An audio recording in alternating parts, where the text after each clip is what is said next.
Okay, Jared, it's time to make a video game. I don't feel like it. My motivation has been destroyed and I'm so tired. Did you do one of these 5 things? Yes.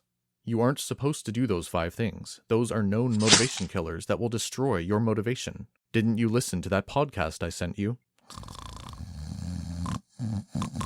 You motherfucker. If you fall victim to any of these 5 things, then you will likely quit your project. How many awesome game ideas have you had that you just haven't made yet? Or how many have you started that kind of just fizzled out after the first couple of days, weeks, or months?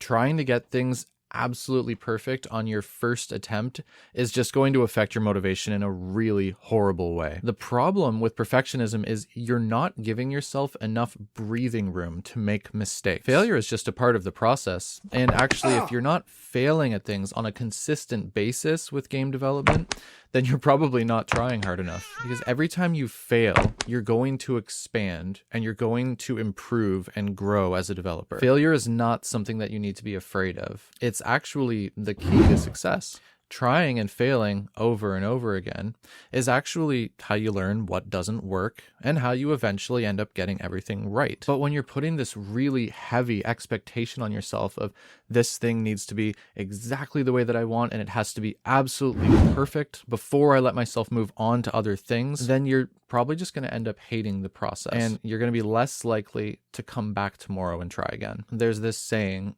doubt kills more dreams than failure ever will.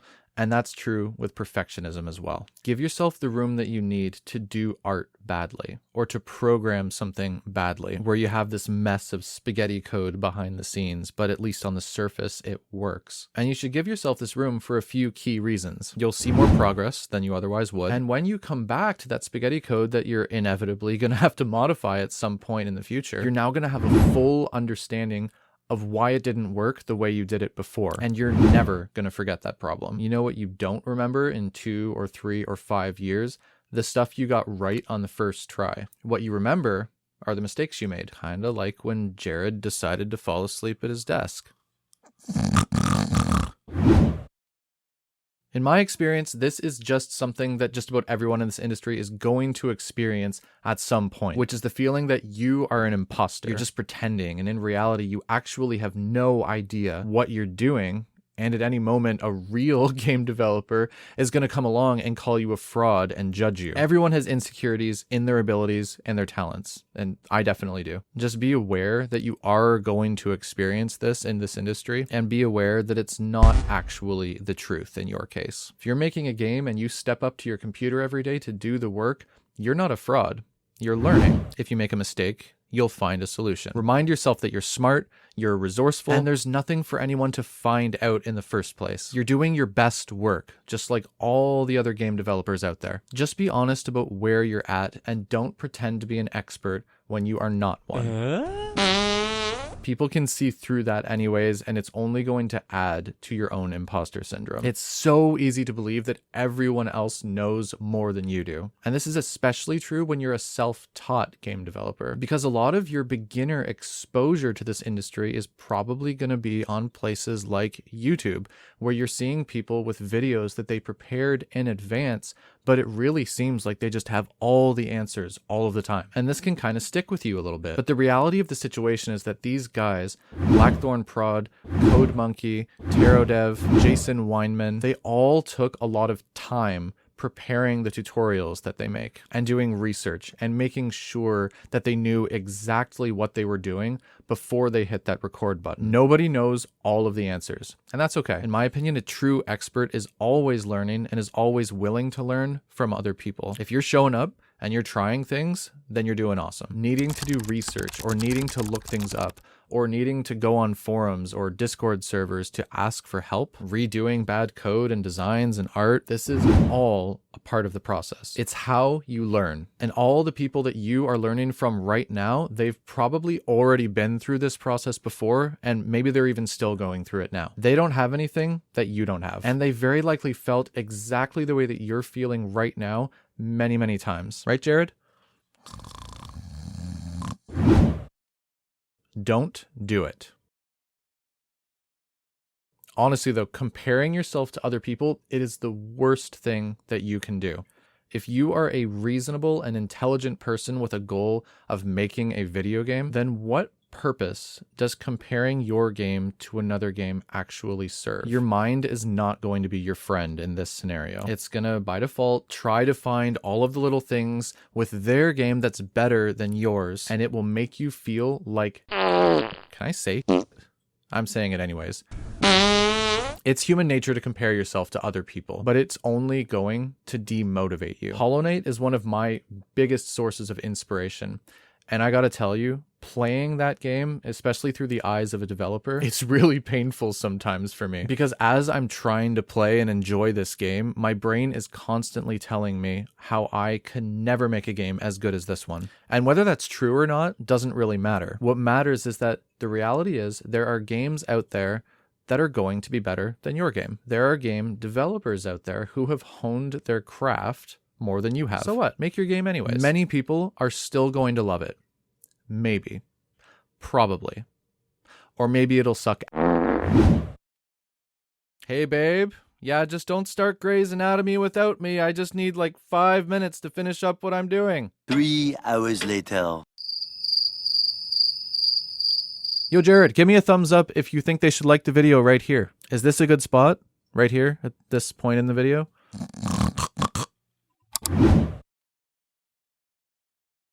There's something to be said for planning and trying to organize yourself. I would never go against that. I love lists and planning and dates and all of that good stuff. But when you fall drastically behind your schedule, and you will, ask any game developer out there how long they think they need to finish their project. Wait that amount of time. Many months later. And then ask them again. You're probably going to get the exact same answer they gave you the first time.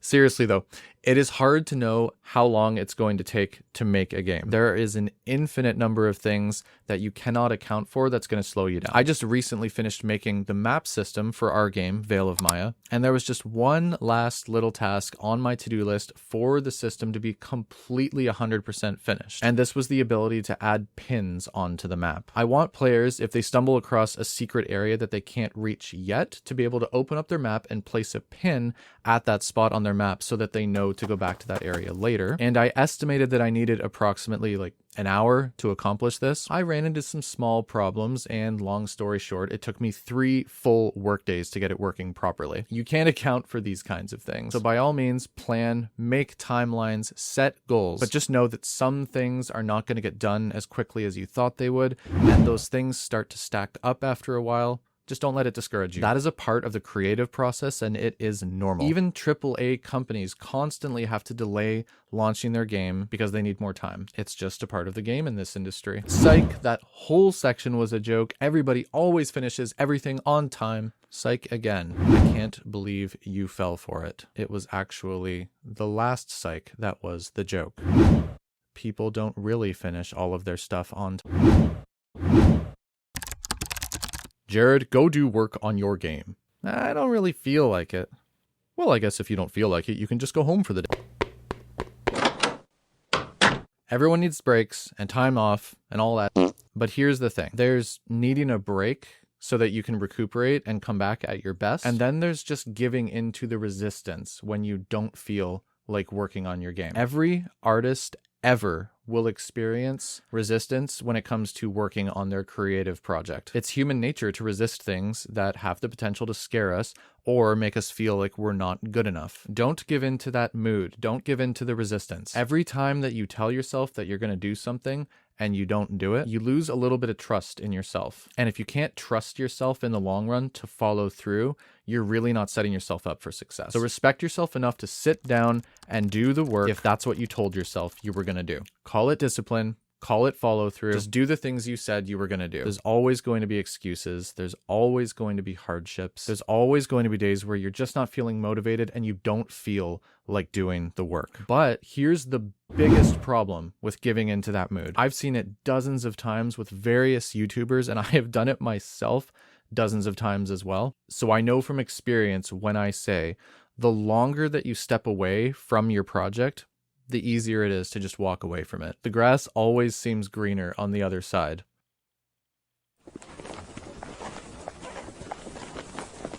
If you're knee deep in a project right now, then the idea of a new project, it's going to get that electricity running through your system again, where all those creative juices are flowing and it kind of feels like an adrenaline rush. Well, the new projects always feel like that, and they stop feeling like that when they start to feel like work, and they all feel like work eventually. So if you want to start a little side project to keep your motivation up, go for it, as long as you don't let yourself quit your main project. If you need some time off or a vacation or whatever, take it. We all need breaks, but just don't let months go by where you don't touch your project, because when that much time goes by, your project is going to start to look unfamiliar and your flow is just gone and you don't know where you left off, and it just feels like this mess that you don't know what to do with, kind of like this guy.